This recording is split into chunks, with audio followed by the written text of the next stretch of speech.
물어보셨습니다. 각오하십시오. 한 주간 평안하셨습니까? 네, 옆 사람과 인사하십시다. 오늘도 만나서 반갑습니다. 잘 오셨습니다. 은혜 많이 받으세요. 오늘도 예배에 참석하신 성도 여러분에게 주의 크신 은혜가 함께 하시길 바랍니다. 영상으로 예배하시는 분들 중에도 주의 은혜가 함께 하시길 바랍니다. 저는 금년 첫 주일부터 2024년 첫 주일부터 우리 신앙생활의 가장 첫 걸음을 내딛는 내용, 하나님이 천지를 창조하셨다라고 하는 천지 창조의 하나님, 그래서 그 하나님을 우리가 어떻게 믿어야 되느냐 하는 부분에 우리의 신앙생활의 가장 기초가 되는 그런 창세기서를 주일 낮 예배에 계속해서 설교하고 있습니다. 그러다 보니까 벌써 1년, 이제 한 달을 남겨놓고 있습니다. 또 그러다 보니까 창세기 28장까지 왔습니다. 내년으로 넘어가도 창세기서는 저는 한번 꼭 설교를 50장까지 마치려고 합니다. 오늘 본문의 창세기 28장은 이제 이삭의 생애, 아브라함 그 다음 아들 이삭의 생애가 끝나고 다시 그의 아들 야곱의 생애가 이어집니다. 오늘 말씀의 주제는 시작. 야곱의 하나님은 나의 하나님. 야곱의 하나님은 여러분의 하나님이십니다. 오늘 이 말씀을 들으시면서 야곱이 만난 하나님이 여러분 각자의 하나님이 되시기를 바랍니다. 이 성경에 기록된 하나님이 여러분 개인과 상관없으면 쓰여진 글로 남아있으면 하나님이 그냥 저 멀리 계신 분, 하늘에 계신 분 이렇게 여기고 그렇게 믿는다면 신앙생활에 아무런 의미가 없습니다. 예배는 하나님을 만나는 현장이라고 그랬습니다. 오늘 이 말씀을 통해서 하나님을 여러분 각자가 만나시기를 바랍니다. 자, 오늘 본문은 야곱은 지금 부모의 집을 떠나서 외삼촌이 사는 팟담 아람이라고 하는 곳으로 이제 도망가는 중입니다. 어디 가는 중이라고요? 도망가는 중입니다. 자기 형 에서를 피해서 아버지를 속이면서까지, 형을 속이면서까지 축복을 도둑질하고 장자권을 도둑질해서 도망가고 있습니다. 야곱인들 왜 양심의 가책이 없겠습니까? 형은 야곱을 이제 사실을 알았습니다. 형 에서는 야곱을 내가 가만두지 않겠다. 반드시 야곱을 내가 붙잡아서 죽여버리겠다. 어떻게 하겠다고? 죽여버리겠다. 화가 머리 끝까지 난 겁니다. 그래서 기약 없이 어머니의 설득하에 길을 떠난 것입니다. 자, 이런저런 복잡한 생각 속에서 인생의 숙제를 안고 야곱은 집을 떠나서 하란이라고 하는 소위 팟담 아람이라고 하는 도시에 외삼촌 라반의 집으로 가고 있습니다. 자, 야곱이 살던 브엘세바, 오늘 10절에 그랬죠? 야곱이 브엘세바에서 떠나 하란으로 향하여 가더니 지금의 거리로 환산하면 약 600km예요. 얼마요? 600km. 여러분, 서울 시청에서 강진 군청까지 몇 킬로인 줄 아세요? 모르죠. 그래서 제가 찾아봤어요. 600km가 얼마나 되나. 서울 시청에서 출발해서 강진 군청까지 오면 약 384km입니다. 상당히 먼 거리예요. 서울에서 강진까지 384. 그러면 600km에서 얼마를 더 가야 합니까? 약 220km를 더 가야 됩니다. 그래서 서울시청에서 출발해서 강진을 찍고 어디로 갈까 하다가 남해 고속도로로 나가가지고 어디까지 가야 600km일까 계산해 보니까 창원, 경상남도 창원까지 가니까 약 여기서 창원까지 220km예요. 뭐 정확한 숫자는 아니지만 어쨌든 그렇게 보니까 약 600km가 나오는 거예요. 그러니까 서울에서 출발해서 걸어서 KTX 타고 가는 게 아니라 걸어서 강진까지 왔다가 창원까지 가는 거예요. 얼마나 긴 거리에. 그 당시에는 교통 발달하지 않았어요. 뭐 길도 지금처럼 고속도로로 나 있지 않았어요. 그리고 이 이스라엘이라고 하는 지역은 못 가봐서 아쉽겠지만 저는 가봤어요. 광야에 황량한 돌밭이고 아무것도 없는, 진짜 밤이 되면 무서운, 밤에 그 짐승이라고 하는 것은 언제 어느 때 공격해 올지 몰라요. 그런 길을 걸어서 가는 거예요. 여러분, 야곱이 아버지와 형을 속이고 장자권, 축복권을 도둑질한 대가 지불이 지금부터 시작이 되는 겁니다. 이렇게 떠난 야곱은 고향에서 약 100km, 벌써 100km 갔네요. 100km 떨어진 황량한 광야 벌판에서 하룻밤을 지나게 되었습니다. 그런데 그곳에서 야곱은 뜻밖의 만남을 경험합니다. 이 만남은 야곱의 생애에서 가장 중요한 터닝 포인트, 또 한 번의 터닝 포인트이 있지만 이곳은 정말 중요한 만남입니다. 더 정확하게 말하면 베델 들판에 잠자는 야곱에게 하나님이 찾아오셨습니다. 그러니까 하나님과의 만남이다 그 말입니다. 잘 들으세요. 야곱이 하나님을 만난 게 아니라 하나님이 야곱을 찾아오셨습니다. 할렐루야. 하나님은 우리를 찾아오시는 분이에요. 에덴 동산에서 아담과 해와가 죄를 짓고 나무 밑에 숨었을 때 하나님이 찾아오셨어요. 아담아, 내가 어디 있느냐. 하나님은 우리를 찾아오시는 분이에요. 단지 우리가 마음을 닫고 있으니까 하나님을 못 보고 못 만나는 것뿐이에요. 여러분, 마음을 열고 하나님이 우리를 찾아오실 때 예스, 예 하고 주님을 영접하시기를 바랍니다. 이 만남은 야곱이 의도했던 것도 아니고 계획했던 것도 아닌 하나님의 로드십, 주권적으로 야곱을 찾아오셔서 야곱을 만나 주신 겁니다. 그렇다면 광야에서 야곱이 만난 하나님은 어떤 하나님이었을까? 지금부터 야곱이 만난 하나님을 이 말씀을 통해서 만나려고 합니다. 야곱이 만난 하나님이 바로 여러분 성도 각자의 하나님이 되시기를 축복합니다. 이것보다 더 큰 축복이 없어요. 첫 번째로 그 하나님은 야곱에게 보여주셨습니다. 리빌레이션, 계시하셨습니다. 나타나 보여주신 하나님이에요. 본문 28장 12절 13절을 읽어보십시다. 시작. 꿈에 본즉 사닥다리가 땅 위에 서 있는데 그 꼭대기가 하늘에 닿았고 또 본즉 하나님의 사자들이 그 위에서 오르락내리락하고 또 본즉 여호와께서 그 위에 서서 이르시되 나는 여호와니 너희 조부 아브라함의 하나님이요 이삭의 하나님이라. 내가 누워있는 땅을 내가 너와 네 자손에게 주리라. 자, 하나님은 야곱의 꿈에 나타나셨어요. 어디에 나타나셨다고요? 네, 꿈에 하나님 만나려고 벌써 주무시는 분이 계신데 오늘은 아닙니다. 오늘 눈 뜨고 들으세요. 자, 꿈이라고 하는 것은 자기 마음대로 꿀 수 있는 게 아니에요. 꿈은 꾸어지는 겁니다. 내가 의지적으로 꿈을 꾸는 것이 아니에요. 내 의지와 상관없이 피동적으로 꾸어지는 것입니다. 그래서 종종 하나님은 꿈을 통해서 진리를 전달하는 도구로 사용하십니다. 성경에 보면 그런 경우가 있습니다. 하지만 모든 꿈이 다 그렇다는 것이 아닙니다. 착각하지 마십시오. 우리가 꾸는 꿈, 대부분의 꿈은 하나님이 우리에게 보이시는 계시와 전혀 상관없는 개꿈일 수 있습니다. 그리고 개인이 꾼 꿈은 주관적인 것이지 그것이 객관화될 수 없습니다. 특별한 경우도 없지 않아 있습니다. 그러나 그것이 내가 꾼 꿈, 아름다운 교회를 위해서 꾼 꿈, 그건 주관적인 거예요.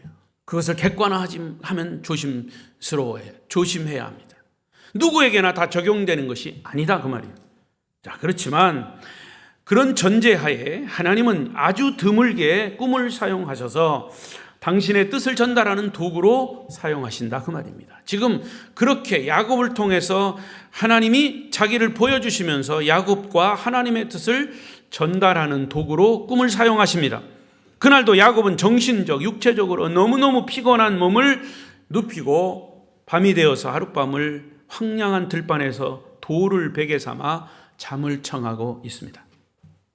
그런데 꿈속에서 하나님이 야곱을 찾아오신 겁니다. 하나님은 야곱에게 꿈을 통해서 당신 자신을 보여주셨습니다. 야곱이 꿈에서 본 사닥다리에서 하나님의 천사들이 오르락내리락 하는데 거기 보면 여호와께서 그 위에 서서 이르시되, 여호와께서 그 위에 서서 이르시되. 시작. 자, 그러나 여기에 하나님의 형상이 어떻게 생겼다 나오지 않았어요. 하나님이 거기 계신 거예요.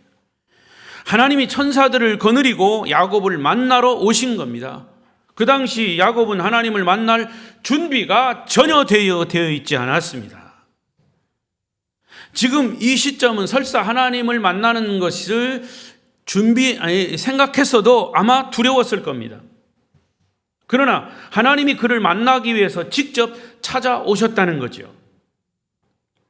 사실은 야곱도 하나님이 자기를 사용하실 것을 이미 알고 있었습니다. 형보다도 자기를 사용하시겠다는 것은 이미 계시된 거예요. 엄마 뱃속에서부터. 그걸 야곱도 알고 있었어요. 그러나 지금은 아니다 그 말이죠. 왜냐? 부당한 방법으로 형의 축복을 도둑질한 다음에 도망치는 상황인데 왜 양심의 거리낌이 없겠습니까?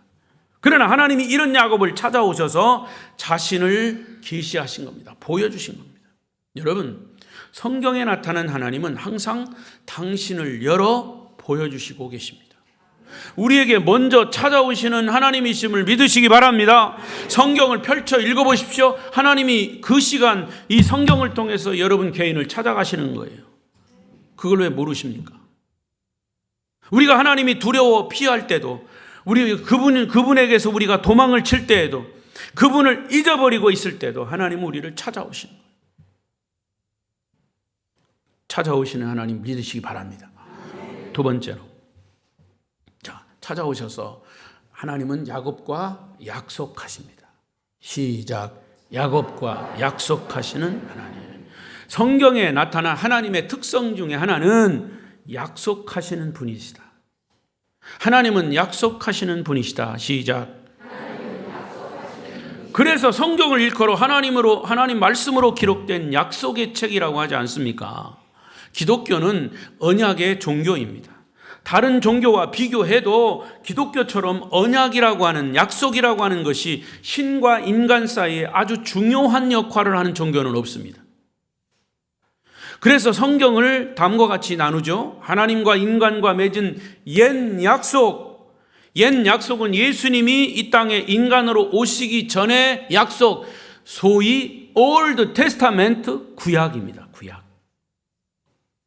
약속이라는 거죠. 옛 약속. 그리고 예수님이 이 땅에 인간으로 오신 이후에 새로운 약속, New Testament, 신약.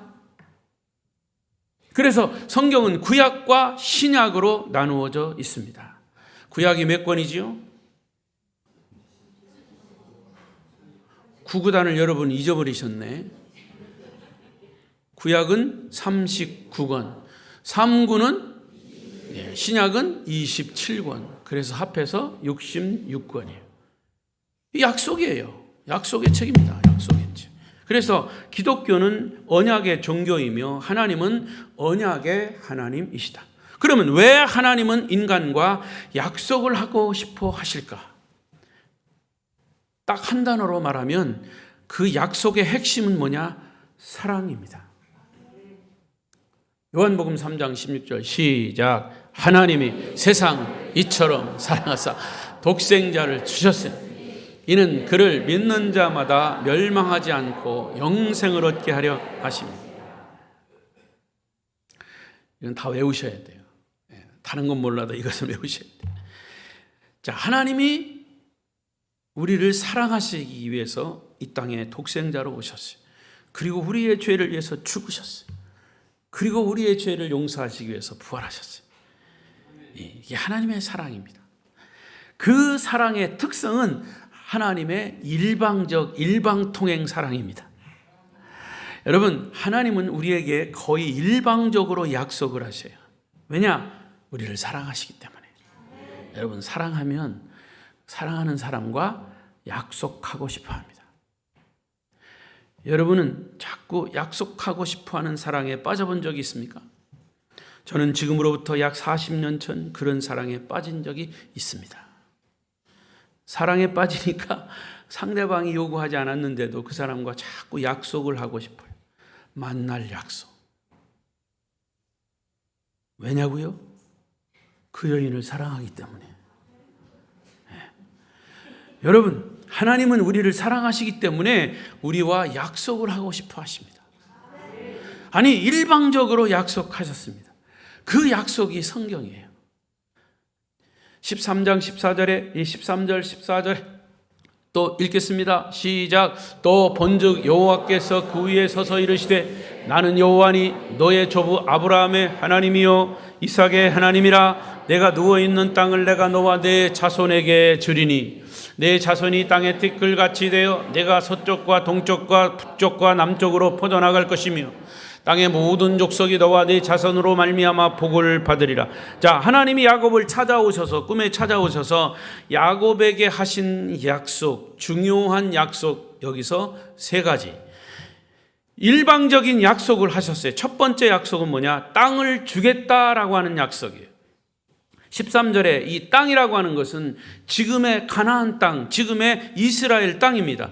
이스라엘 민족 전쟁이 일어나고 하마스하고 전쟁이 일어나고 있는 그 땅에 가나안 땅, 그 땅을 주겠다고 그랬어요.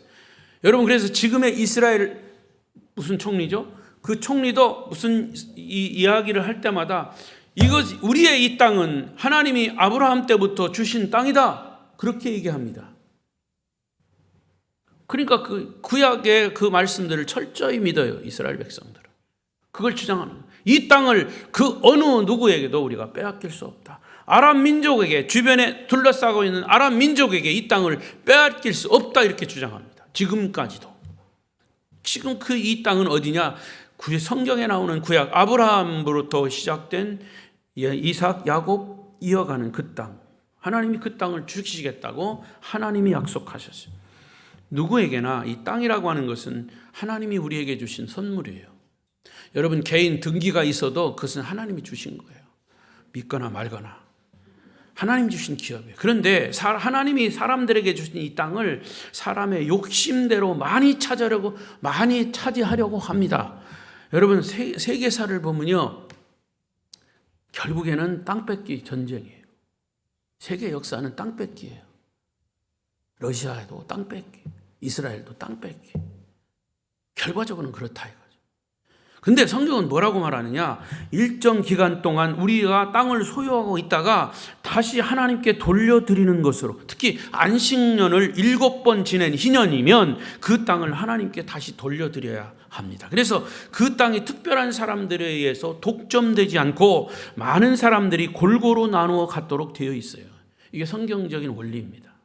그러나 세상 사람들은 세계 역사를 봐도 땅을 차지하기 위해서 전쟁을 일으키는 거예요. 지금도 세상은 땅을 뺏기 위해서 땅 뺏기 전쟁하고 있어요.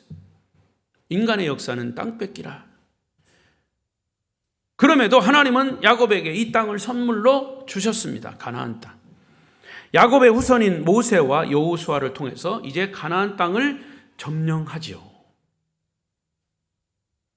이 430년 동안 애굽에 종살이 하던 이스라엘 백성들이 모세의 지도자를 통해서 출애굽했어요. 광야 40년을 지나면서 모세는 한 번 불순종으로 결국 가나안 땅에 못 들어가고 그 대신 여호수아를 통해서 가나안을 점령합니다. 그 가나안을 여호수아를 통해서 점령한 그 땅이 지금의 이스라엘이에요. 하나님이 약속하셨기 때문에 준 거예요. 두 번째, 어떤 약속이냐? 자손 번성을 약속하셨어요. 14절에 보면 네 자손이 땅에 티끌같이 되어 서쪽, 동쪽, 북쪽, 남쪽으로 퍼져갈 것이다. 이스라엘 민족이요, 박해로 인해서 세계로 다 퍼져나갔어요. 디아스포라. 말씀대로 된 거예요. 야곱을 통해서 하나님을 믿는 자손이 많아지도록 자손 번성을 약속하셨어요. 저는 우리 그리스도인들이 결혼을 해서 아기를 열심히 낳아야 한다고 생각합니다. 성경적이기 때문에. 그리고 국가적으로도 인구 정책에 부응하는 거죠. 전도 못하면 아기라도 낳아요. 아기 못 낳으면 전도라도 해야 돼요. 자, 세 번째 약속. 14절. 땅의 모든 족속이 너와 내 자손으로 말미암아 복을 받으리라. 축복의 근원이 된다. 읽어요. 시작. 14절. 시작. 내 자손이 땅의 티끌같이 되어 내가 서쪽, 동쪽, 북쪽, 남쪽으로 퍼져나갈 것이며 땅의 모든 족속이 너와 내 자손으로 말미암아 복을 얻으리라. 이 약속은 원래 아브라함에게 주신 약속이에요. 아브라함 창세기 12장 1, 2, 3절. 그래서 후손인 야곱에게 그 축복이 계속 이어질 것을 다시 하나님이 야곱에게 나타나셔서 확인하신 겁니다. 본문에도 너의 조부 아브라함, 이삭, 야곱의 하나님이라고 언급하셨어요. 여러분, 다른 사람에게 축복이 되는 인생, 제가 늘 주장하는 것이 축복의 통로가 되라 그 말이에요. 개인적으로, 교회적으로 여러분은 축복의 통로가 되시기를 바랍니다. 여러분을 통해서 축복이 번져나가라 그 말입니다. 저주의 축복이 좋겠습니까? 저주의 이 통로가 좋겠습니까? 축복이 통로가 좋겠습니까? 할렐루야. 다른 사람에게 축복이 되는 인생, 아브라함에게 주셨던 동일한 그 축복의 약속이 야곱에게 그대로 적용되고 있다 그 말입니다.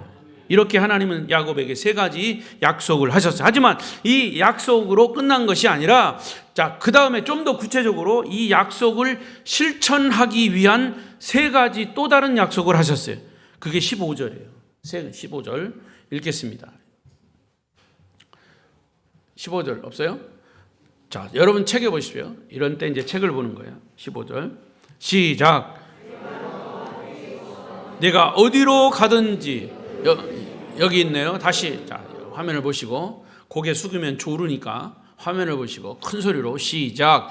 내가 너와 함께 있어 내가 어디로 가든지 너를 지키며 너를 이끌어 이 땅으로 돌아오게 할지라.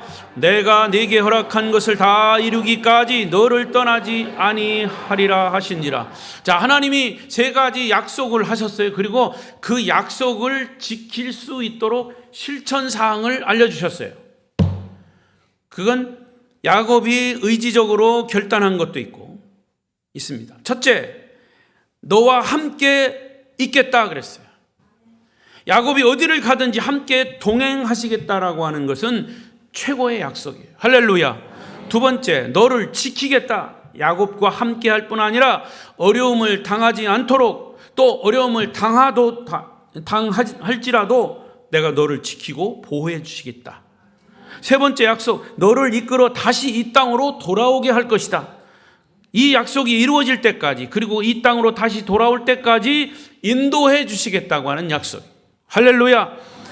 야곱의 할아버지 아브라함에게 약속하신 하나님이 아들 이삭과 약속하셨고, 그리고 손자 야곱에게 동일한 약속을 주신 하나님은 바로 저와 여러분과도 성경을 통해서 약속하신 하나님이심을 믿으시기 바랍니다.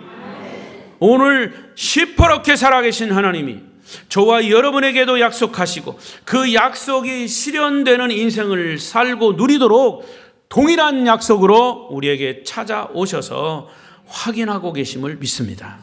내가 너와 함께 동행하리라. 내가 너를 지켜주리라. 내가 너의 인생길을 인도하리라. 이 약속이 우리 그리스도인들에게 아직도 유효하다면 무엇을 걱정하십니까? 무엇을 염려하십니까? 하나님이 예배 드릴 때만 계시는 하나님이 아니시다 그 말입니다. 여러분 삶 속에서 구체적으로 역사하시고, 언제든지 동행하시고, 언제든지 지켜주시고, 언제든지 인도하시는 하나님이심을 믿으시기 바랍니다. 걱정하지 마십시오. 염려하지 마십시오. 하나님이 여러분과 함께 하십니다. 세 번째, 자, 이렇게 하나님을 만난 야곱이 어떤 반응을 보이느냐. 따라하십시다. 믿음은 반응이다. 여러분도 지금 각자의 반응을 하고 있어요. 지금 설교하는데 반응이 다 보여요. 생각은 여러분 내가 다 알 수 없지만 반응하고 있어요. 별별 반응이 다 있을 겁니다. 중요한 것은 하나님을 만난 야곱이 어떻게 반응하시는가, 그 하나님께 대해서 어떻게 반응하는가 보십시오. 하나님과의 만남에 대한 반응은 곧 그의 믿음을 말하는 겁니다. 여러분, 하나님을 만난 것보다 더 중요한 것은 내가 그 하나님 만난 것에 대해서 어떻게 반응하느냐. 신앙은 하나님께 대한 반응입니다. 기억하십시오. 여러분이 하나님을 만나서도 아무런 반응이 없거나 무관심하거나 무시해버릴 수 있다는 것이 인간의 본능이고 인간의 죄성입니다. 미국의 세들백 교회 담임하고 있는 릭 워런 목사님은 이런 말을 했어요. 만남보다 더 중요한 것은 그 만남을 어떻게 가꾸어 가느냐가 중요하다. 내가 하나님을 만났습니다. 그럼 그 만남을 어떻게 이어가고 어떻게 실천해 가느냐, 그게 중요하다는 거예요. 한 번의 만남이 영원한 운명을 결정짓기도 하는 것이에요. 만남은 선택과 결단을 통해서 세워져 가고 이루어져 가는 것입니다. 좋은 만남은 내가 소원으로만 되는 것이 아니라 선택으로 되는 것이에요. 좋은 만남을 갖기 위해서는 선택하는 겁니다. 하나님을 잘 만나기 위해서는 하나님을 계속적으로 내가 믿고 선택하고 예배에 참여하고 기도하고 찬송하고 하는 것이, 그 선택의 액션이 중요하다.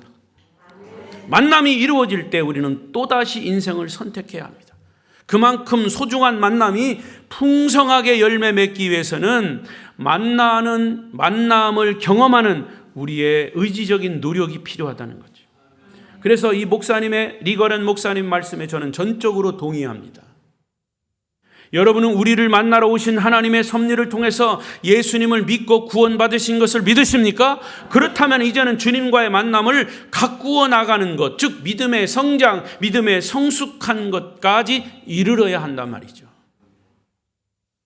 이 성숙의 여부에 따라서 믿음의 열매가 맺게 되는 것입니다. 자, 야곱은 약점이 많은 사람이에요. 그러나 또 강점도 많은 사람이에요. 거짓말하고 남을 속이고 수단 방법을 가리지 않고 자기 목적을 이루는 것은 야곱의 약점이에요. 하지만 야곱은 영적인 민감함이 있었습니다. 하나님께 대한 믿음이 있었습니다. 하나님이 야곱의 강점, 그 믿음을 사용하신 것입니다. 하나님이 야곱을 사용하신 이유가 바로 거기 있어요. 사실 야곱이 그토록 장자권을 원한 것도 단순한 인간적인 욕심만이 아니에요. 장자권을 통해서 하나님의 축복을 경험하고 싶었던 거죠. 장자를 통해서 내려오신 하나님의 특별하신 축복이 약속되었기 때문에 단순한 축복 그 이상으로 하나님을 가까이 하고 싶은 욕망이 그에게 있었다는 거죠. 하나님이 그 믿음을 보신 것.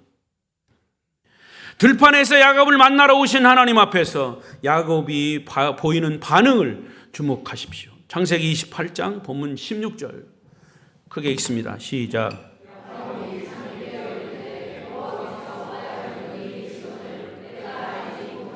첫 번째 반응, 야곱은 하나님을 경배했습니다.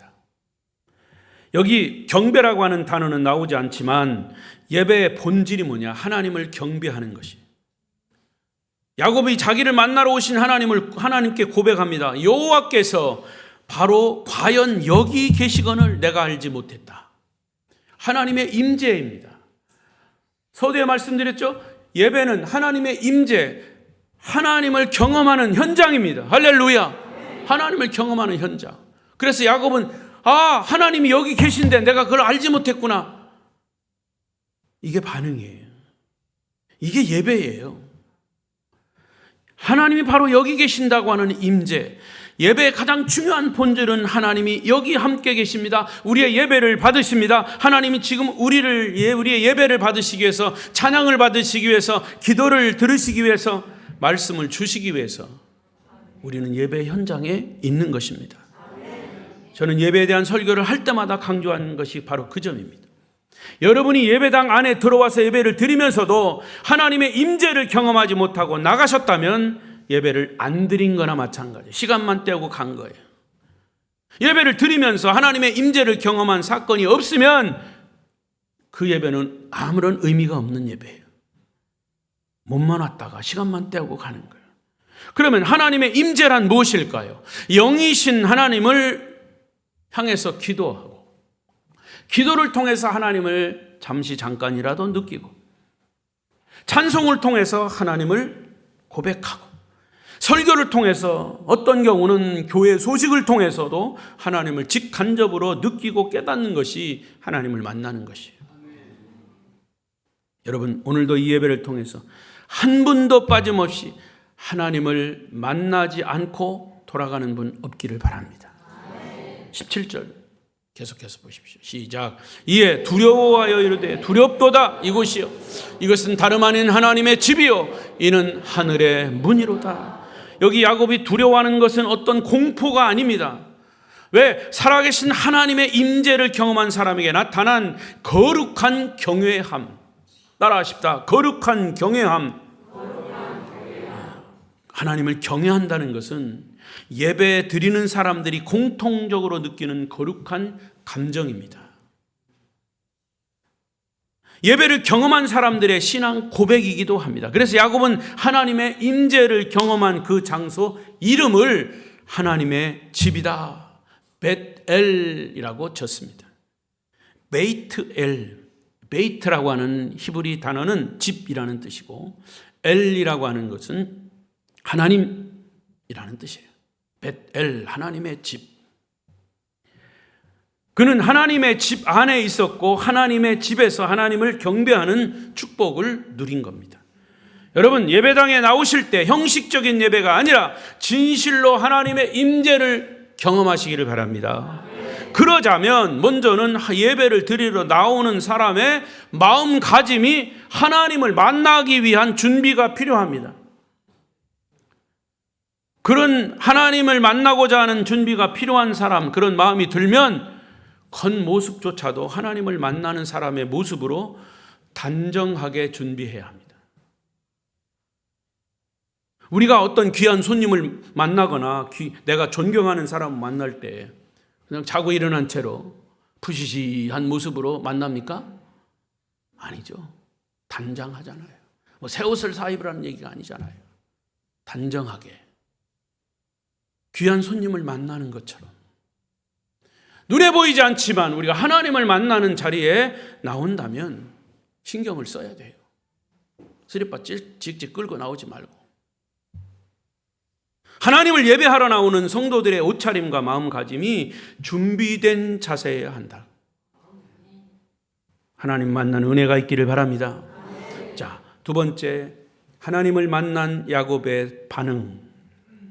야곱은 하나님께 서원을 합니다. 20절 22절 시작. 야곱이 서원하여 이르되 하나님이 나와 함께 계셔서 내가 가는 이 길에서 나를 지키시고 먹을 떡과 입을 옷을 주시어 내가 평안히 아버지 집으로 돌아가게 하시오면 여호와께서 나의 하나님이 되실 것이요. 여기 보면 야곱이 세 가지 서원을 합니다. 이 서원은 하나님이 일방적으로 명령한 것이 아니라 야곱이 하나님을 만난 그곳에서 만난 이후에 너무 감격해서 자기 스스로 결단한 거예요. 첫째, 둘째, 셋째 하도 많아가지고 이런 복잡할 수 있을 것 같아서 주보에다가 다 해놨으니까 잘 보시면 되고요. 지금은 잘 들으시면 돼요. 첫 번째 서원은 뭐냐? 하나님을 나의 하나님으로 믿겠다. 이게 중요한 거예요. 여러분, 하나님은 저 목사님의 하나님이, 장로님의 하나님이에요. 신앙 좋은 누구, 우리 마누라 권사님의 하나님이 아니에요. 나의 하나님이에요. 따라하십시다. 나의 하나님. 나의 하나님. 지금까지 하나님이 야곱의 하나님이 아니었다는 뜻이 아니에요. 여기서 말하는 야곱은 나의 하나님으로 믿겠다는 것은 하나님을 내 인생의 최우선으로 삼겠다는 거죠. 형을 만나서는 내가 축복을 최우선으로 삼겠다, 장자권을 뺏는 것을 우선으로 삼겠다라고 생각을 했던 거죠. 하나님이 그때는 없었어요. 하나님 두려운 줄도 모르고.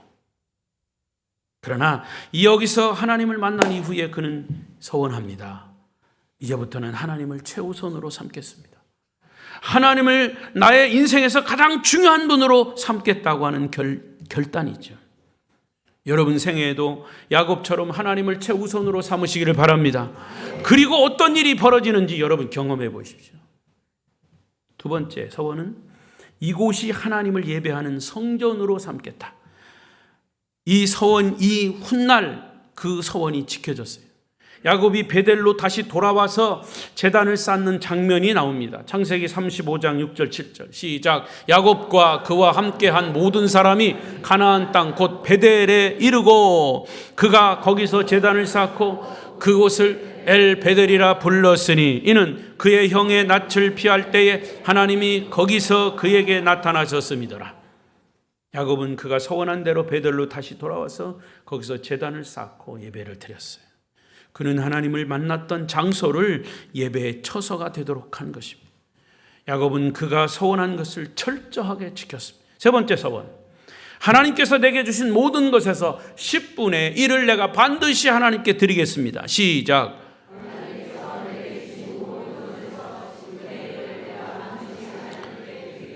지금 이때는요, 시기적으로 보면 11조가 아직 율법으로 선포되기 이전이에요. 사람들이 생각합니다. 어떤 사람들은, 조금 성경을 안다는 사람들은 11조가 율법의 법이지 어디 신약 성경에 11조 내라는 법이 어디 있냐 이렇게 얘기합니다. 근데 11조가 율법의 법이 아니고 이 율법이 모세 때 선포된 것이라면 모세 이전에 아브라함 때부터도 야곱 때부터 11조가 나온 거예요. 오랜 세월이 지난 후에 모세 때 광야에서 율법으로 선포된 거죠. 그리고 더 이전에 아브라함이 조카 롯을 구하고 전쟁에서 승리하고 돌아올 때 제사장 멜기세덱에게 전리품을 11조로 드린 사건에서 11조가 나옵니다. 따라서 11조는 어떤 율법의 명령에 따른 것이 아니고 교회에서 돈 거들라고 한 목적이 아니고 하나님의 은혜와 사랑에 감격해서 하나님이 우리에게 주신 모든 것의 10분의 1을 드림으로 하나님을 하나님됨으로 인정하는 것이 11조예요. 11조에 대한 견해가 목회자들마다 조금씩 다를 수 있습니다. 전체 수입의 10분의 1을 드리는가 아니면 순수익의 10분의 1을 드리는가를 두고 의견이 분분합니다. 저는 생각하기를, 목회하면서 생각합니다. 여러분의 믿음대로 드리면 돼요. 그러나 하나님이 주신 것이다. 이게 전부 하나님이 주신 것이다. 이렇게 생각하면 그것에 대해서 10분의 1을 드리면 돼요. 차 띄고 포 띄고 세금 띄고 막 다 띈 다음에 수익이 하나도 없어. 목사님 나 11조 못 드려요. 그거는 안 드리려고 하는 생각이죠. 하나님을 하나님으로 인정하는 겁니까? 그래 먹고는 살잖아요, 여러분. 이것저것 따지는 사람은 11조 드리는 것이 아까워서 못 드리겠다고 하는 생각 때문에 따지는 거예요. 야곱이 11조를 서원한 것을 여러분 참고로 삼으십시오. 야곱은 하나님을 만난 은혜를 경험하고 반응하려는 그의 귀한 마음의 표현으로 11조를 서원한 거예요. 다시 정리하면 11조는 하나님의 은혜에 감사해서 내 모든 삶이 가정이든 직장이든 자녀든 모든 삶에 모든 것이 하나님이 주셨다. 그 은혜가 내가 너무 감격스럽다 해서 드리는 게 11조예요. 목사님 감사헌금으로 대신하면 안 돼요? 알아서 하십시오. 이 본 의를 깨달으라 그 말이에요. 이런 야곱의 마음과 믿음을 귀하게 여기셔서 하나님이 야곱을 사용하신 거예요. 그러니까 사람을 좋은 사람, 나쁜 사람으로 나누는 것은 하나님의 생각이 아니에요. 우리가 생각하는 나쁜 사람에게도 장점이 있어요. 단점이 있어요. 단점을 끄집어서 자꾸 얘기하지 말라는 거죠. 하나님은 그 사람이 단점이 많아도 장점을 사용하셔요. 그래서 완전히 하나님의 사람으로 바뀌어집니다. 너무 극단적으로 이분화하는 것은 잘못된 생각이에요. 야곱의 강점은 영적인 민감성, 하나님 앞에 감격할 줄 알고 하나님과 약속할 줄 알고 하나님 앞에서 결단할 줄 알고 하나님께 감사할 줄 아는 사람이 야곱이에요. 이것이 야곱의 영적 민감성입니다. 하나님이 그 점을 보시고 야곱을 그릇으로 사용하신 거예요. 어떤 사람은 신앙생활하면서 하나님 앞에 결심 한 번 해보지 못하고 서원 한 번 해보지 못하고 신앙생활합니다. 뜨뜻미지근한 신앙. 이것도 아니고 저것도 아니고 차지도 않고 덥지도 않은 신앙. 주님은 그런 신앙의 사람을 입에서 토해낸다 그랬어요. 하나님 앞에서 결단하고 서원한 것이 곧 믿음의 열매인 것입니다. 여러분, 하나님과의 만남이 있었다면 그에 따른 반응, 그에 따른 열매가 있어야 합니다. 야곱은 하나님을 만나고 나서 서원을 통해서 삶 속에서 변화와 믿음의 성숙한 열매를 맺었습니다. 저는 이번 집회 때 우리 성도들이 헌신하는 걸 보고 너무 깜짝 놀라고 감동하고 나 혼자 막 기도하면서 눈물을 많이 흘렸어요.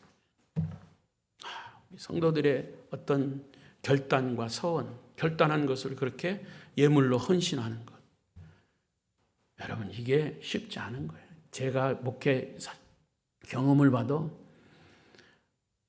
이건 기적이죠. 자, 말씀을 정리하겠습니다. 하나님이 여러분을 만나 주셨습니다. 그것 때문에 여러분은 구원의 은혜를 받았습니다. 그러면 그 만남에 대한 감격이 있습니까? 야곱이 만난 하나님은 바로 여러분 각자의 하나님이심을 믿습니다. 여러분, 하나님과의 만난 경험이 식지 않고 변질되지 않고 그 만남을 잘 가꾸어 가시기를 바랍니다. 그래서 주님께 헌신함으로 여러분 인생에 하나님 주신 축복과 풍성한 축복의 열매를 맺어 가시기를 축원합니다. 축원합니다. 기도하겠습니다.